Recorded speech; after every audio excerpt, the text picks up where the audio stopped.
وعن أبي هريرة رضي الله عنه قال قال رسول الله صلى الله عليه وآله وسلم لا وضوء لمن لم يذكر اسم الله عليه أخرجه أحمد وأبو داود وابن ماجه بإسناد ضعيف. آگے والد ترمذی عن سعید بن زید وابی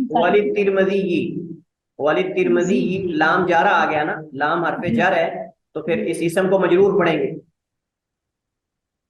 والد ترمذی عن سعید بن زید وابی سعید رضی اللہ عنہما نحوہ قال احمد لا يثبت فيه شيء. احسن تھی. یہ حدیث جو ہے وہ سیدنا ابو ہریرہ رضی اللہ تعالی عنہ سے ہے. انہوں نے حافظ ابن حجر نے اس حدیث کو بنیاد بنا کر باقی دو حدیثیں اس کے بطور شواہد کے ذکر کی ہیں، ان کی طرف اشارہ کیا ہے. اس میں تین ہمارے پاس راوی ہیں. سیدنا ابو ہریرہ ہیں، ان کا تعارف پہلے گزر چکا ہے. دوسرے راوی حضرت سعید بن زید ہیں، سعید بن زید بن عمر بن نفیل القرشی الہاشمی. حضرت سعید بن زید بن عمر بن نفیل حضرت عمر بن خطاب کے بہنوئی ہیں. حضرت عمر بن خطاب کے چچا زاد بھی ہیں اور بہنوئی بھی ہیں. اور ان کا واقعہ آپ سنتے رہتے ہیں خطباء سے. وہ کہتے ہیں کہ جب حضرت عمر رضی اللہ تعالیٰ عنہ کو پتہ چلا کہ ان کی بہن بھی مسلمان ہو گئی ہیں، ان کے بہنوئی بھی مسلمان ہو گئے ہیں، تو گھر میں گئے تو قرآن کی آواز آ رہی تھی تو انہوں نے پھر مارا ان کو. واقعہ آپ سنتے رہتے ہیں، اگرچہ اس کی صحت میں اختلاف ہے، سند اس کی صحیح ہے یا نہیں وہ ایک الگ مسئلہ ہے. تو یہ وہی حضرت سعید بن زید بن عمر بن نفیل ہے، اور یہ حضرت سعید عشرہ مبشرہ میں سے ہیں. عشرہ مبشرہ ان صحابہ کرام میں سے ہیں جن کو اللہ کے نبی نے ایک ہی مقام پر جنت کی بشارت دی تھی. 10 صحابہ کرام جس میں خلفائے راشدین ہیں اور اسی طرح حضرت ابو عبیدہ بن جرہ ہیں. تو اللہ کے نبی نے فرمایا ابو بکر فی الجنہ، عمر فی الجنہ، علی فی الجنہ، طلحہ فی الجنہ، سعد فی الجنہ، سعید فی الجنہ، زبیر فی الجنہ. یہ 10 صحابہ کے اللہ کے نبی نے نام لیے تھے. ابو عبیدہ بن جرہ فی الجنہ، عبد الرحمن بن عوف فی الجنہ. تو یہ 10 صحابہ کرام میں سے حضرت سعید بن زید بن عمر بن نفیل بھی ہیں جو حضرت عمر کے چچا ہیں. حضرت عمر بن خطاب کے بہنوئی بھی ہیں اور ان کے چچا بھی ہیں رضی اللہ تعالی عنہ. اور یہ سب سے پہلے اسلام لانے والوں میں سے، یعنی جو پہلے لوگ مسلمان ہوئے ان میں سے ایک حضرت سعید بن زید بن عمر بن نفیل رضی اللہ تعالی عنہ بھی ہیں. اور ان کے اسلام لانے کا واقعہ مشہور ہے جو کہ اکثر خطباء جو ہیں وہ ذکر بھی کرتے ہیں. یہ الگ بات ہے کہ وہ صحیح ہے یا نہیں ہے. حضرت سعید بن زید رضی اللہ تعالیٰ عنہ نبی کریم علیہ السلام کے ساتھ تمام غزوات میں شامل رہے، شریک رہے سوائے غزوہ بدر کے. وہ اس وجہ سے کہ اس وقت یہ شام میں تجارتی قافلے کے ساتھ گئے ہوئے تھے تو یہ غزوہ بدر میں شریک نہیں ہو سکے کیونکہ مدینہ میں تھے ہی نہیں. اور ان کی احادیث کی تعداد 48 ہے، 48 ہے. اور سعید بن زید رضی اللہ تعالیٰ عنہ 50 یا 51 میں 50 یا 51 میں مدینہ میں ان کی وفات ہوئی. اور ان کی تجہیز و تکفین کا بندوبست حضرت سعد بن ابی وقاص جو کہ عشرہ مبشرہ میں سے ہیں انہوں نے ان کی تغسیل اور تدفین کی. اس کے بعد حضرت ابو سعید خدری ہیں، ان کا تعارف حدیث نمبر 2 کے تحت ہم تفصیل سے پڑھ چکے ہیں. اس کے بعد ہمارے پاس جو ہے وہ یہ حدیث ذکر کی گئی ہے. پہلے تو ہم حدیث پڑھتے ہیں پھر اس کی علت کی طرف اشارہ کریں گے. ابو ہریرہ رضی اللہ تعالیٰ عنہ روایت کرتے ہیں، قالا فرماتے ہیں، قالا رسول اللہ، نبی علیہ السلام نے فرمایا، لا وضوء نہیں ہے وضو لمن اس شخص کا لم یذکر اسم اللہ علیہ جو اس پر اللہ کا نام نہیں لیتا، جو وضو کرتے ہوئے اللہ کا نام ذکر نہیں کرتا اس کا وضو ہی نہیں ہے. اخرجہ احمد و ابو داود و ابن ماجہ فی اسناد ضعیف. اسے امام احمد، ابو داود، ابن ماجہ وغیرہ نے ضعیف سند کے ساتھ روایت کیا. یعنی حافظ ابن حجر گویا کہ حکم بتا رہے ہیں کہ اس کی سند ضعیف ہے. ولی ترمذی اور ترمذی کے ہاں حضرت سعید بن زید بن عمر بن نفیل سے روایت ہے. اور اسی طرح جو ہے وہ حضرت ابو سعید خدری سے بھی امام ترمذی نے روایت کی ہے اسی طرح. لیکن امام احمد فرماتے ہیں، امام اہل سنہ امام احمد بن حنبل رحم اللہ فرماتے ہیں، لا یثبت فیہ شیء، اس مسئلے میں کوئی بھی حدیث صحیح ثابت نہیں ہے. اس مسئلے میں یعنی وضو سے پہلے بسم اللہ پڑھنے کے وجوب کے بارے میں یہاں بڑا اہم مسئلہ ہے. ہم یہ نہیں کہہ رہے کہ وضو کے شروع میں بسم اللہ پڑھنا یہ جائز نہیں ہے یا بدعت ہے جیسے کہ بعض متشددین کہتے ہیں. ہم یہ نہیں کہتے. ہم یہ کہتے ہیں کہ اس کے بارے میں جتنی احادیث وارد ہوئی ہیں جن کے اندر حکم ہے یا وعید ہے کہ جو نہیں پڑھے گا اس کا وضو ہی نہیں، یا جو ہے وہ پڑھنا چاہیے لازم ہے، یہ تمام احادیث میں کلام ہے. البتہ مطلق بسم اللہ پڑھنا، اللہ کا ذکر کرنا یہ تو جائز ہے، کوئی حرج نہیں. لیکن کیا واجب ہے کہ نہیں، اصل اس وجہ سے اس حدیث میں اختلاف ہوا ہے. تو امام احمد بن حنبل فرماتے ہیں کہ لا یثبت فی شیء، اس میں کوئی بھی صحیح چیز ثابت نہیں ہے. اس میں کوئی بھی صحیح چیز ثابت نہیں ہے۔ اب اس حدیث میں علتیں کیا ہیں، کیوں ضعیف ہے، ہم اس کی طرف منتقل ہوتے ہیں۔ تو یہ حدیث ضعیف ہے اور اس میں دو علتیں ہیں، دو وجوہات ہیں جس وجہ سے حدیث ضعیف ہے۔ نمبر ایک، پہلی علت، اس میں یعقوب بن سلمہ اللیثی راوی ہے، وہ اور ان کے والد دونوں مجہول ہیں۔ یعقوب بن سلمہ اور سلمہ، ان کے والد دونوں جو ہیں وہ مجہول ہیں، اور مجہول ہونے کی وجہ سے ان کی جرح و تعدیل واضح نہیں، ثقہ ہیں ضعیف ہیں کوئی پتہ نہیں۔ جب کسی راوی کے بارے میں اس کے ثقہ ہونے کا یا اس کے ضعیف ہونے کا پتہ نہ ہو، اس کی روایت پہ توقف کیا جائے گا جب تک جو ہے اس کی مطابق میں یا شاہد میں کوئی اور حدیث یا کوئی اور راوی نہ آ جائے۔ دوسری ریزن اور دوسری وجہ اور علت یہ ہے حدیث کے ضعیف ہونے کی، اس حدیث کا متصل سند ہونا محل نظر ہے۔ اس حدیث کی سند کا متصل ہونا نبی علیہ السلام تک یہ محل نظر ہے، کیونکہ امام بخاری رحمہ اللہ تعالیٰ فرماتے ہیں سلمہ اللیثی کا سماع حضرت ابو ہریرہ سے ثابت نہیں، حضرت ابو ہریرہ کے شاگرد ہی نہیں، انہوں نے ان سے حدیث سنی ہی نہیں، اور اسی طرح یعقوب کا ان کے باپ سے بھی سماع ثابت نہیں۔ یہ سارا مسئلہ ہی گڑبڑ ہے، پوری سند کے اندر ہی گڑبڑ ہے۔ تو پہلی بات یہ کہ دونوں باپ بیٹا مجہول ہیں، اور دوسری بات یہ کہ حضرت ابو ہریرہ سے سلمہ جو یعقوب کے والد ہیں ان کا سماع ثابت نہیں، حدیث سننا ثابت نہیں، لقاء ملاقات ثابت نہیں۔ اور تیسری بات یہ ہے کہ ان دونوں کا بھی آپس میں ایک دوسرے سے حدیث سننا ثابت نہیں،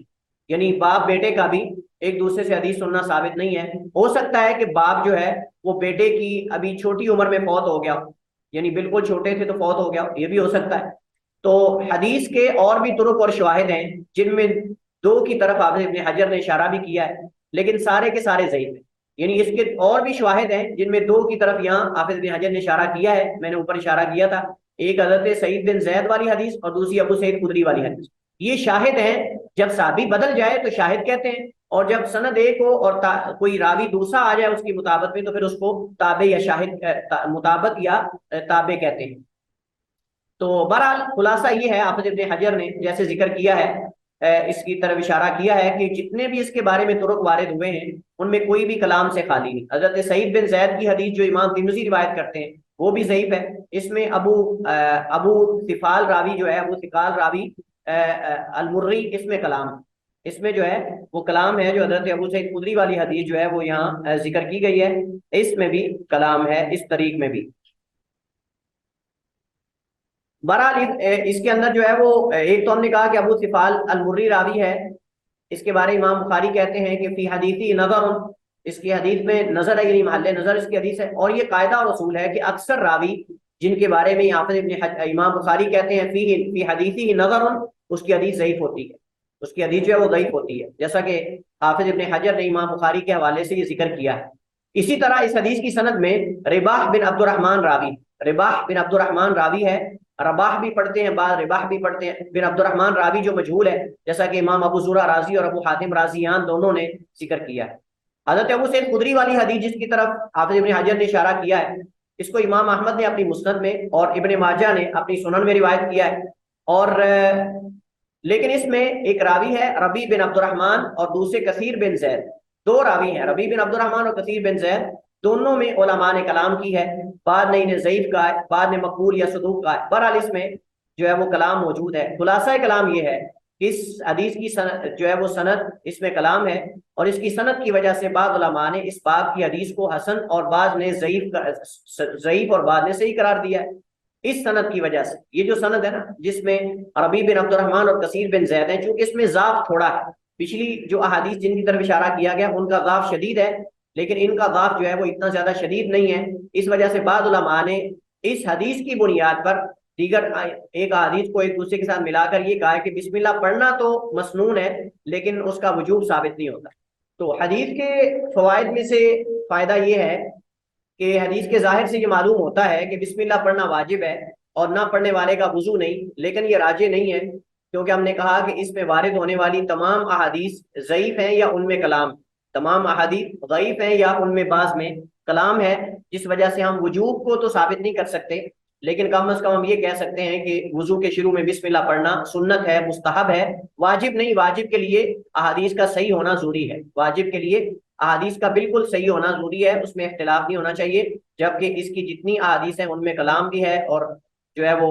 اکثر ضعیف بھی ہیں۔ البتہ چونکہ ان میں بعض طرق ایسے ہیں جو قابل تحسین ہیں، ان کو حسن یا صحیح کہا جا سکتا ہے، اس وجہ سے ہم کہیں گے کہ بسم اللہ پڑھنا مستحب ہے لیکن واجب